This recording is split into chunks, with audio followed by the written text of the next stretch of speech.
I need loyalty. I expect loyalty. According to former FBI Director James Comey, those are the words Donald Trump said to him just a week after taking office. Comey said the demand felt like a mafia induction ceremony, a push for personal allegiance over constitutional duty. Now, Trump's lawyers later denied that conversation ever happened, but the theme would become a defining feature of the Trump presidency. This wasn't just a one-off comment. It was a preview to a worldview where personal allegiance crushes institutional integrity, where rules are only for other people, and where power is just a tool for personal gain. Now, what if this isn't just a simple political strategy? What if it's a symptom of something that goes much deeper? I'm David Tomsic, and you're watching the David Tomsic Report. Now, in this video, we're going to deconstruct Donald Trump's vision for America through the clinical lens of sociopathy. Now, let's be crystal clear here. We're not going to make any clinical diagnosis here. That's not our job. Plenty of qualified people have already done that. Instead, we're going to use the established traits of sociopathy as an analytical framework, a way to make sense of political phenomena.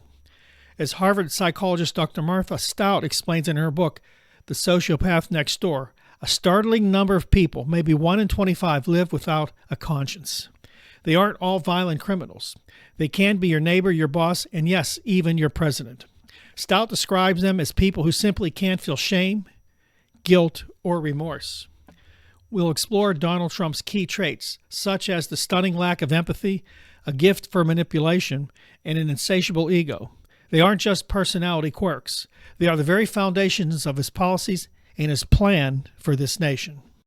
Number 1, the empathy deficit and the war on the future. One of the defining characteristics of a sociopath is a profound lack of empathy. It's an emotional blindness, an inability to understand or share what someone else is feeling. It reduces people and even future generations to objects to be used or obstacles to be removed. When you see the world this day, long-term consequences that you won't personally have to deal with will become completely irrelevant. And this is where policy gets personal. Look at the systemic attack on environmental protections. We've talked about that quite often here. During his term, the Trump administration has rolled back or weakened nearly 100 environmental rules. They withdrew the legal justifications for limiting mercury emissions from power plants, a neurotoxin that's especially dangerous to children and pregnant women. Protections were stripped from more than half of the nation's wetlands and countless streams, the very things that act as natural filters for our drinking water. It wasn't an accident. It's a blueprint. And that blueprint is now a 900-plus page document known as Project 2025. Once again, we've talked about this in great detail on the Tomsic Report. The environmental chapter is breathtaking. It proposes gutting the Environmental Protection Agency, known as the EPA, eliminating its Office of Environmental Justice, and halting almost all government action on climate change. The plan would hand public lands over to oil and gas companies, dismantle the Inflation Reduction Act, which encourages clean energy, and even privatizes the agencies that provide life-saving climate research. Through the lens of sociopathy, this isn't just deregulation. It's what an empathy deficit person looks like in practice. A person who generally feels for others, for the children who will inherit the planet, couldn't systematically poison their air and water for a little short-term gain.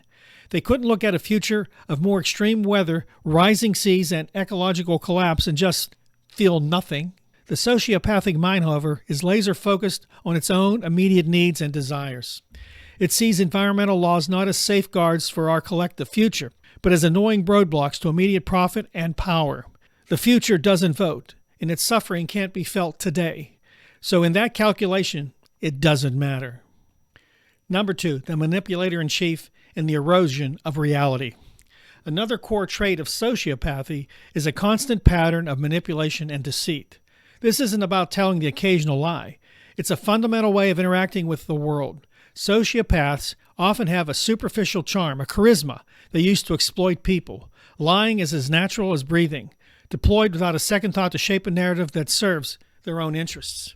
Over his first 4 years in office, the Washington Post fact-checker documented over 30,000 false or misleading claims made by Donald Trump. That's an average of more than 21 a day. This wasn't just truthful hyperbole, as Trump once put it.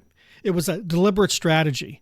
His one-time chief strategist, Steve Bannon, famously laid it out when talking about the media.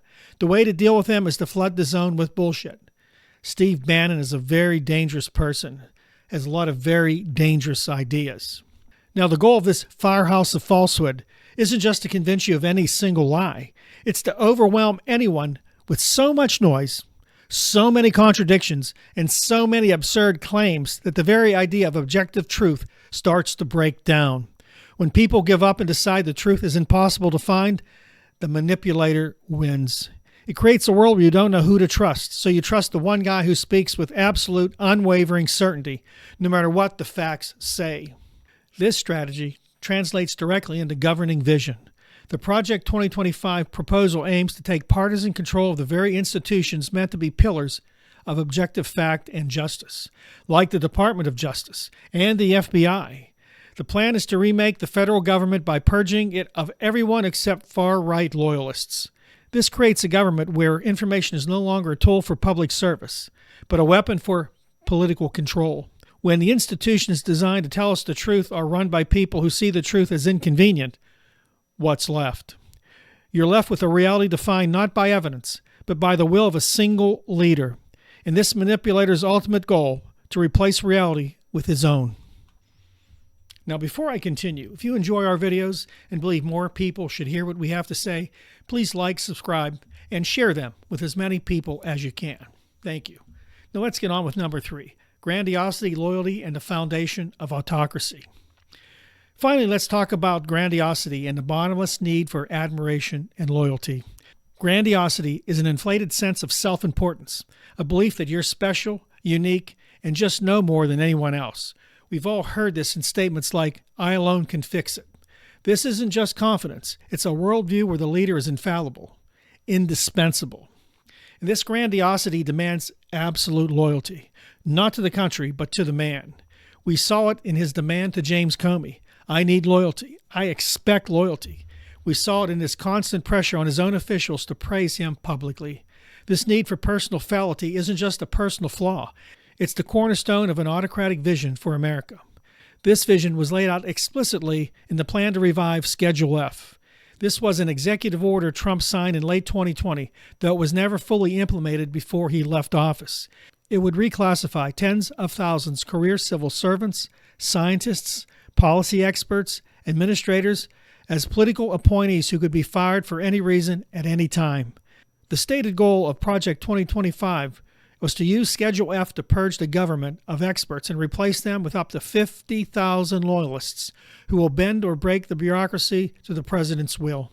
Let that sink in for a moment. The people who inspect our food, who monitor deadly diseases, and make sure planes are safe to fly, their jobs would no longer depend on their expertise, but on their personal loyalty to the president. It would dismantle the merit-based civil service we've had for over 140 years, created specifically to end corruption of the spoils system.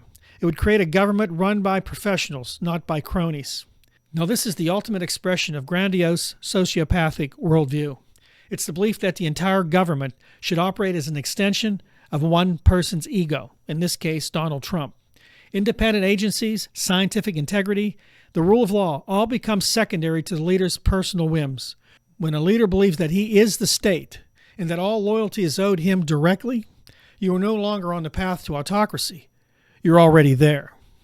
Look, I know this is a lot to take in, and of course this topic is very controversial.